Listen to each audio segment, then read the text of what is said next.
mobilette, scooter, public et mobilette, je l'ai dit.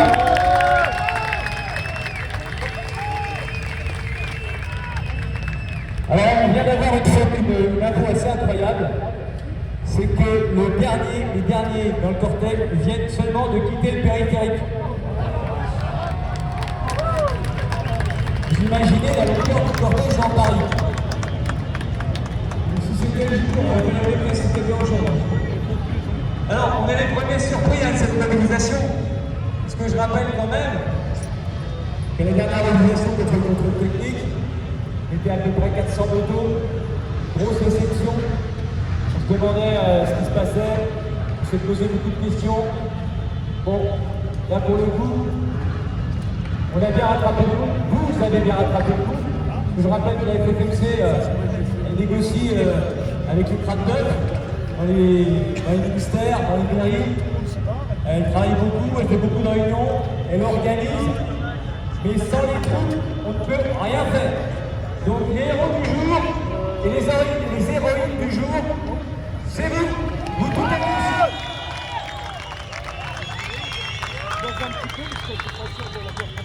Donc on est quand même carrément impressionné de cette mobilisation monstrueuse.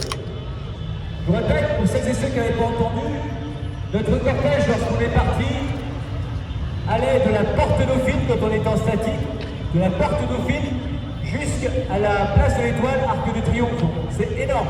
Quand vous voyez la largeur de l'avenue Foch et la longueur de l'avenue Foch, on a pris quand même pratiquement toute l'avenue. C'est énorme. Plus de 10 000 motos aujourd'hui à Paris. Et c'est une manifestation nationale. Ce qui veut dire que dans les autres villes de France, en tout cas dans les autres départements, il y a aussi des manifestations. Et je rappelle que des antennes des FMC avec des motards locaux nous ont rejoints à Paris aujourd'hui et feront leur propre manifestation demain en local. On peut les applaudir pour cette belle solidarité. Alors pour le coup, si les trois associations de trous du cul là, qui ont déposé un recours auprès du Conseil d'État n'ont pas compris que les motards peuvent se mobiliser et que ça peut faire mal, bah là ils n'ont rien compris, hein. S'ils n'ont pas compris ça aujourd'hui, avec cette mobilisation on voit bien que cette mesure est totalement inacceptable et que, en fait, les motards et les motards n'en veulent pas. Nous n'en voulons pas. Quand je dis motards des motards, c'est aussi des scooteristes. Là je vois toujours devant moi des mobilettes. Quand même des mobilettes, quand on va être à 80 balles le contrôle technique, il y a des mobilettes qui ne coûtent pas ce prix-là. Il y a des mobilettes qui vont être moins chères que le contrôle technique. C'est quand même assez aberrant. Je parlais tout à l'heure avec un collectionneur de mobilettes. Il dit mais moi j'en ai au moins 80 des mobilettes. J'y achète 200 balles par-ci, 100 balles par-là. C'est pas un mec riche. Il y a 80 mobs. 80 mobs, à 80 balles le contrôle technique, ou même à 50 ou 60 balles. Vous avez imaginé un peu le prix que ça va lui coûter. Il va être obligé de s'en séparer. C'est sa passion. Il fait chez personne avec ça. Il les a dans une grande. Bon, ça c'est un cas un peu exceptionnel. Mais pour vous toutes et tous, qui roulez tous les jours, pour vous toutes et tous, qui ont la preuve que les statistiques de sécurité routière sont bonnes pour nous, usagers de l'eau motorisée. On veut nous imposer un contrôle technique totalement inadmissible. Alors, je vais peut-être profiter qu'on est en pleine place de la République. Je ne vais pas rappeler ce que c'est que la République, pas la classe, hein, je parle, mais notre système. À un moment donné, on est en République, donc il faudrait peut-être que les décideurs s'adaptent aux besoins et aux volontés des citoyens et non pas le contraire. Déjà, pour commencer, ça pas mal. Donc,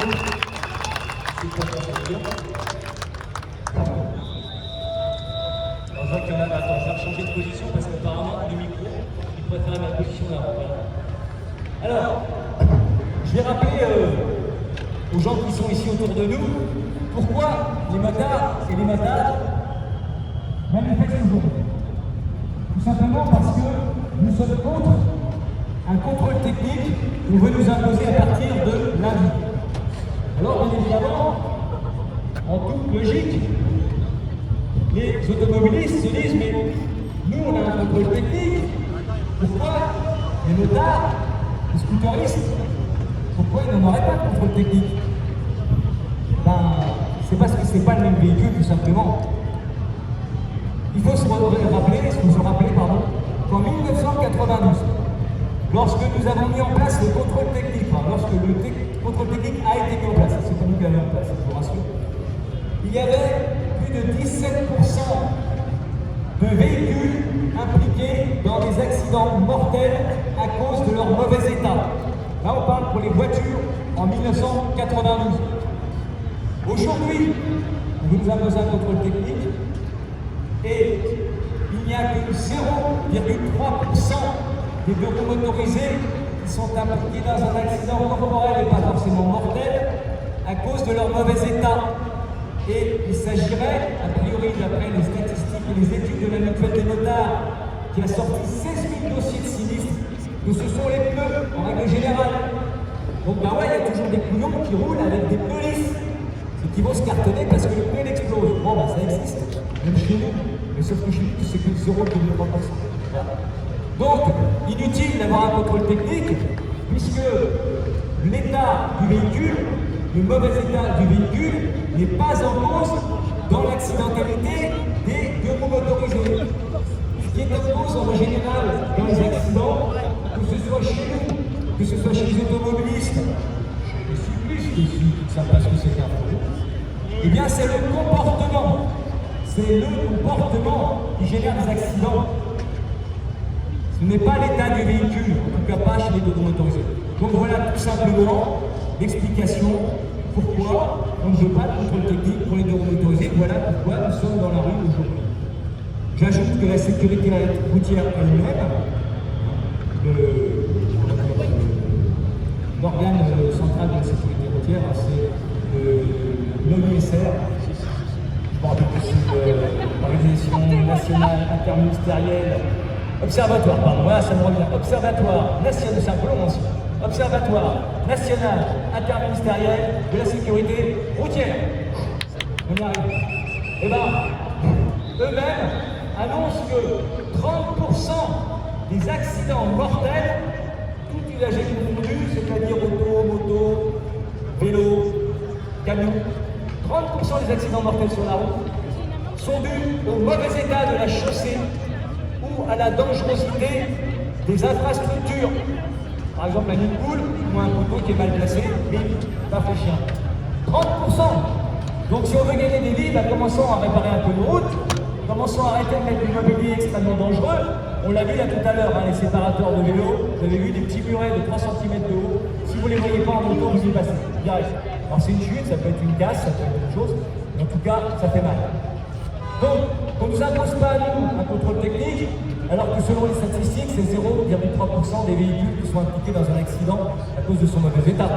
Réparons d'abord les routes. Occupez-vous de nos routes, nous nous occupons de nos motos.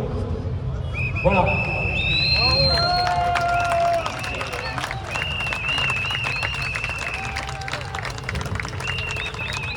Alors là, pour le coup, quand on Hidalgo dehors, elle n'y est pour rien. Sur ce coup-là, elle n'y est pour rien contre technique, quoique ils sont bien contents, les écolos, qu'on a un contrôle technique, parce que je ne parle pas des écologistes en règle générale, entendons-nous bien, je parle des fondamentalistes écologistes, des intégristes écologistes, parce que les écolos, on est tous écolos à un moment donné. Nous-mêmes, les motards, sommes des écolos, nous aimons rouler dans la nature, nous aimons la nature en règle générale, dès qu'on peut, on va se balader. On est tous les pères et les mères de famille, presque tous en tout cas. Et nous avons bien conscience qu'il faut sauver notre planète autant que faire se peut. Bon, on ne va pas tous la sauver d'un coup comme ça, mais bon. En tout cas, nous avons tous des comportements écolos. C'est pas parce qu'on roule de motorisé qu'on n'est pas écolo, bien au contraire. Bien au contraire. Puisque nos bécanes à nous, elles consomment quand même assez peu. On arrive à des motos aujourd'hui qui consomment à peine 4 litres au 100. On a des véhicules qui ne pèsent pas vraiment lourd par rapport à des voitures qui pèsent plusieurs tonnes. Et souvent, quand on va travailler avec notre moto, on occupe 50% de l'espace de cette moto, l'espace intérieur, alors qu'on voit bien souvent les automobilistes qui viennent travailler seuls dans une voiture de 2 tonnes. Okay. Donc, évidemment, nous avons un véhicule qui est écolo, n'en déplaise aux écolos intégristes. Ça, les autres écoles ont compris. D'ailleurs, vous avez vu là, pour les ZFE, ils commencent à faire un peu demi-tour. Hein. Un petit peu marche arrière sur les affaires de munitions. Ils disent, oh là là, il y a une mesure carrément antisociale. Et puis il y a des ateliers qui se développent. Alors, de contrôle technique, mais juste une petite information comme ça. Des ateliers communautaires, associatifs qui se développent pour réparer des vieilles voitures de façon à les mettre à disposition des gens qui n'ont pas les moyens et qui ne peuvent pas prendre les transports en commun parce qu'il n'y en a tout simplement pas chez eux. Ça se développe de plus en plus. Alors, ils ont interviewé des écoles là-dessus. Qu'est-ce que vous en pensez qu'on répare des vieilles bagnoles? Je dis, bah, c'est très bien. Ils ont enfin compris que socialement, leur politique, elle était catastrophique. On ne peut pas enlever les moteurs thermiques comme ça du jour au lendemain et demander à des gens qui n'ont pas les moyens de finir à la fin du mois d'acheter des véhicules électriques qui coûtent 30 000 balles, 40 000 balles, 50 000 balles. Et encore, je suis un peu loin. Voilà, donc ils comprennent un petit peu quand même. Hein. Ils sentent bien qu'il y a la population qui grince un peu des dents. Voilà, donc ça c'est un petit aparté. Mais revenons à notre contrôle technique. Nous vous invitons bien évidemment, comme on l'a dit tout à l'heure, à boycotter totalement le contrôle technique. N'y allez pas. N'y allez pas. Par ailleurs, nous avons mis en place une grande opération d'envergure nationale au niveau d'Internet, nationale du monde, au niveau d'Internet. Tout simplement, ça s'appelle Balance Concentre. Qu'est-ce que c'est que Balance Concentre? On est parti du constat que environ 95% des usagers d'autoroutes motorisées possédaient aussi une voiture, voire plusieurs.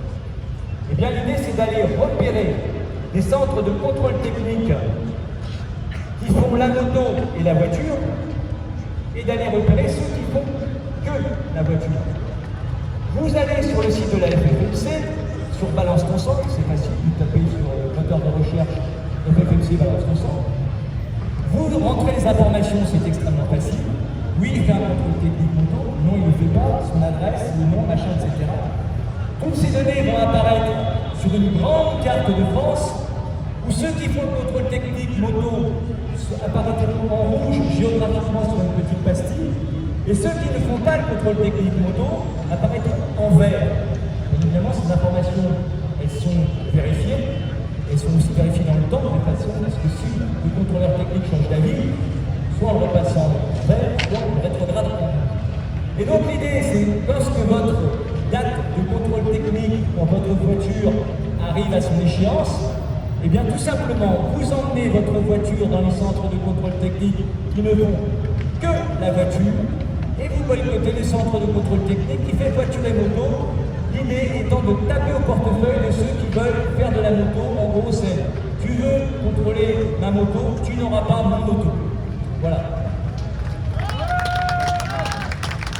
Je vous rappelle que nous sommes environ 4 millions d'usagers motorisés en France. 95% qui ont une bagnole, ça fait un paquet de bagnoles qui n'auront pas. Si tout le monde joue le jeu, ça peut faire très mal. Nous avons d'ailleurs eu un rendez-vous sur la demande des 5 grands patrons, des 5 grandes enseignes de contrôle technique, qui ont une peur bleue de Balance Concentre et qui nous ont dit, mais écoutez, ce que vous faites là, c'est pas très correct parce que ça va enlever des clients à nos centres de contrôle technique. C'est un peu pour ça qu'on fait.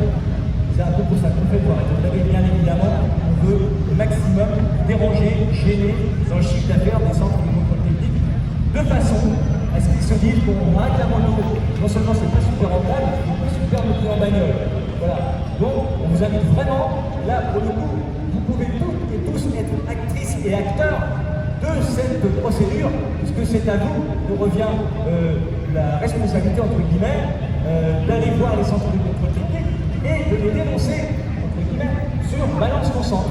Voilà, ça c'est important, c'est vraiment une opération qui a une grande importance et qui fait frémir les centres de contrôle technique. Voilà, je ne vais pas vous embêter plus longtemps. Est-ce que vous êtes un petit peu refroidi? Non, là je vois une bière qui n'est pas terminée. On reste un peu, on reste un peu.